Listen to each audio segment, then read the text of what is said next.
நம்ம உடம்புல இருக்கிற ஒரு எலும்பு உடைஞ்சா அது தானாவே எப்படி ஒட்டுதுன்னு என்னைக்காவது யோசிச்சிருக்கீங்களா? எலும்பு முறிவு ஏற்பட்ட அடுத்த நொடியே அங்க இருக்கிற இரத்த குழாய்கள் வெடிச்சு ரத்தம் உறைஞ்சிரும்.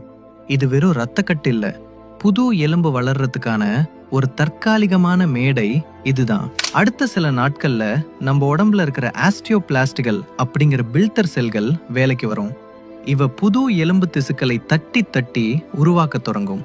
அதே நேரத்துல குருத்தெலும்புகள் ஒரு மென்மையான தழும்பை உருவாக்கி அந்த உடைந்த பகுதியை லாக் பண்ணிடும்.